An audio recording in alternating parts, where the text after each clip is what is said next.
and welcome back to my channel. So last time we managed to create 5 recipes and 16 meals from the little amount of ingredients that we had, and we still have plenty left. So let's see what we can make this time. All right, second half of the prep.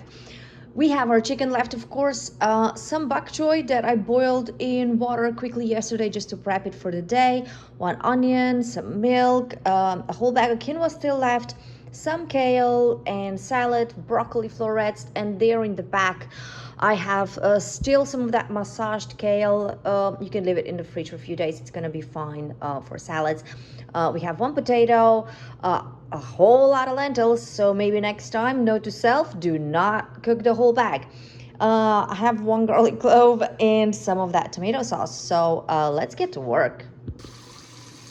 First things first, I'm gonna wash my chicken. I always wash my chicken in salt and vinegar, and I rinse it twice and it's ready to go.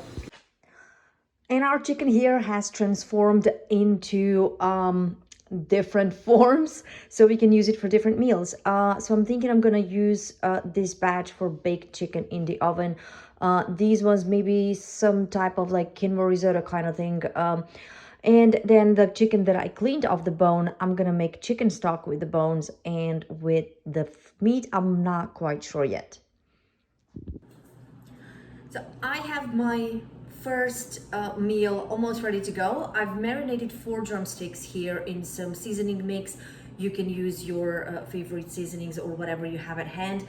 I made a mix here from some salt and pepper, garlic powder, onion powder, smoked paprika, thyme, cumin, and I think that was about it. And I rubbed the chicken to marinate it a little bit, and I cut peeled and cut and washed potatoes. So I will put this in a greased Dutch oven. I will just put some oil at the bottom, put our potatoes in. My oven is getting preheated to 400 degrees, and I will put the mix of the seasoning that was left in the potatoes. Oops, and 1 potatoes left. And I will put the chicken on top, so the flavor that goes from the chicken will go into the potatoes. I will bake this covered on 350 degrees or 180 degrees Celsius for 30 minutes, uncover it and bake for additional 15 minutes. In the meantime, I am making my broth from the chicken bones and the stems from the kale that we had left over. I also boiled some water and will steam my broccoli over it. I do it for around 10 minutes normally. If you'd like it more crunchy, you can do it for less. And if you like it more on the soft side, you can cook it or steam it for longer.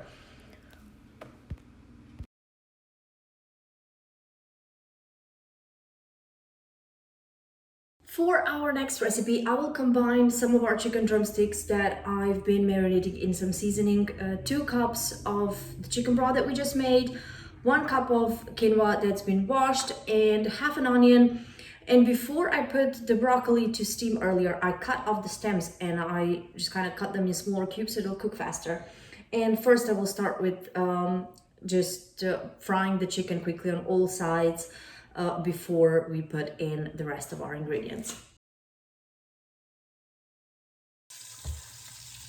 After about 5 to 7 minutes, you will see your chicken will have started to crispen up. So I will take it out on a plate.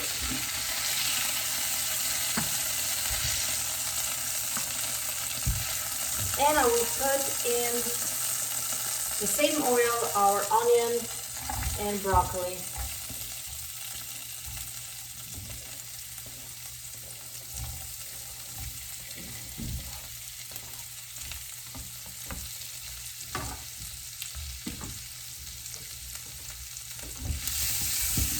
There should be some seasoning in the oil already, so I will not put any salt in the onion for now.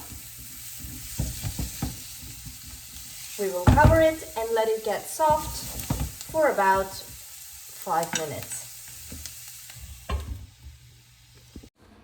After you can see that your onions have started to cook, you can go ahead and put in your washed quinoa.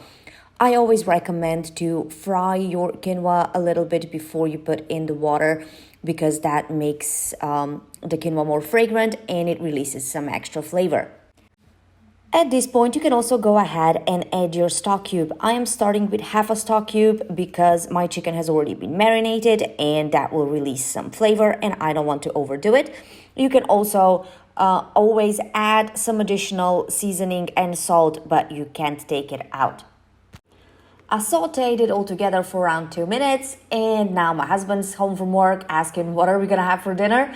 And here I'm adding a cup of the cooked lentils.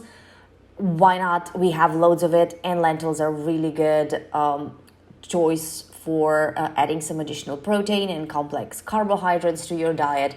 They're also very rich in potassium and B1 and they also have a lot of fiber. We can go ahead and add our chicken broth. If you don't have chicken broth, you can just use 2 cups of water.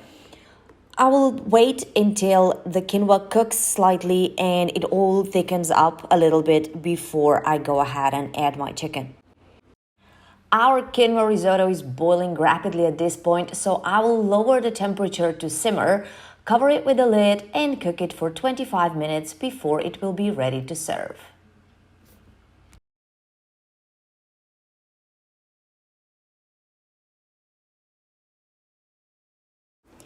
Next, I'm gonna make kale stew. So I chopped half an onion, put it on hot oil in my pan with a little bit of salt, and half of that chicken that we cleaned off the bone earlier.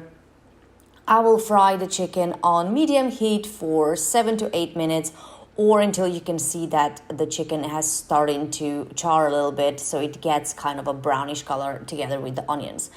In the meantime, I washed and chopped the kale so I can go ahead and add it to my pot and I will wilt it for a couple of minutes. Just turn it around the pot so it can melt down slightly. So basically you can have some extra space to put in all of your other ingredients.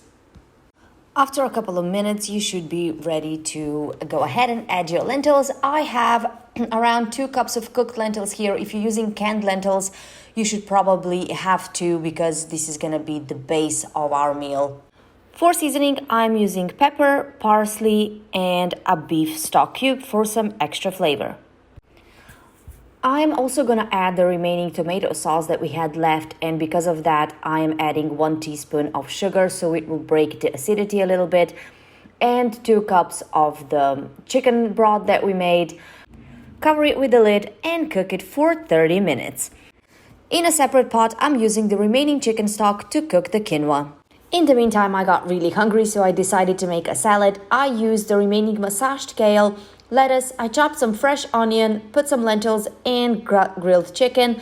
Just top it off with your favorite dressing and your lunch is ready.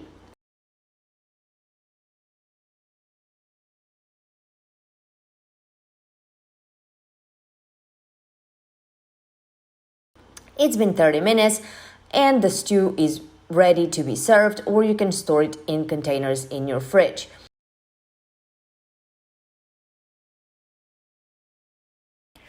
The quinoa is also cooked now, so I can use it to make another meal. I seasoned some chicken with salt, garlic powder, onion powder, smoked paprika, cumin, and Chinese 5-spice, and I will fry it on both sides for 3 to 5 minutes. I noticed that I still had about a quarter of an onion left, so I chopped it up and put it into the chicken so we can top our quinoa with some crispy onions as well.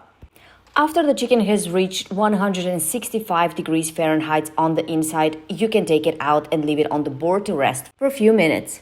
In a separate pan, I am adding some sesame oil. If you don't have any, you can just use normal oil, and I'm using bok choy here because I had it in the fridge.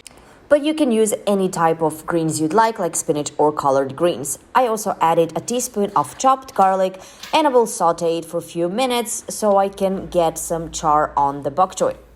I will season it with some soy sauce. This is low sodium soy sauce, so I could get away with using a little bit more of it, but you can also just season it with salt. I decided to slice the chicken before serving, top it up with the crispy onions, put some bok choy on the side, and the delicious meal is ready.